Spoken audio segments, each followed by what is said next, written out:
Welcome to my another blog Sabrina Srabon. তো guys, এটা আমার জীবনের প্রথম ব্লগ। তো আমার একটু বলতে পারেন, আপনারা সবাই আমাকে ক্ষমা করে দেবেন।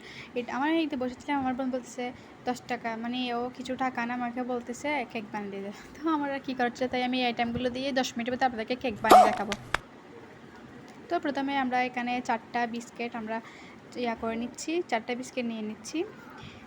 এখানে সবগুলো থেকে আমরা ক্রিমগুলো আলাদা করে ফেলবো। এগুলো আমাদের পরে দিয়ে কাজে লাগবে, সেজন্য আমরা আলাদা করে নেব।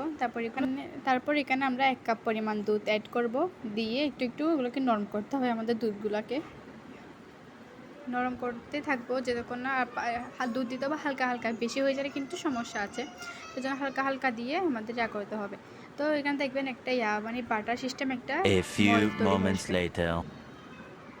দেখেন আমারটা, দেখেন কত সুন্দর একটা মোল্ড উঠে গেছে। এখন আমি এটাকে একটা পাত্রে দিয়ে দেবো। পাত্রটাকে একটু ঝেঁকে নিতে হবে, নাহলে ভিতরে যদি গ্যাপ থাকে কেকটা হবে না, ভেঙে যাবে। তারপর আমি এটাকে একটা চুলায় বসাই দিব, নিচে হাফ কাপ পানি দিয়ে চুলাকে একদম মাছ বরাবর আঁচ দিয়ে 30 মিনিটের জন্য রেখে দিব।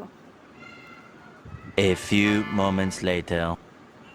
তো দেখেন আমার কেকটা কত সুন্দর করে রেডি হয়ে গেল। দেখেন একদম আমি আপনাদেরকে দেখাচ্ছি, চামিচ ঢুকাই দেখবেন এটা পুরোপুরি রেডি হয়ে গিয়েছে। 30 মিনিট পর আপনারা পেয়ে যাবেন সেটা। এবার আমি এটাকে কেটে নেব, তারপরে একটু ডেকোরেশন করব আর কি, আপনারা দেখতে থাকেন।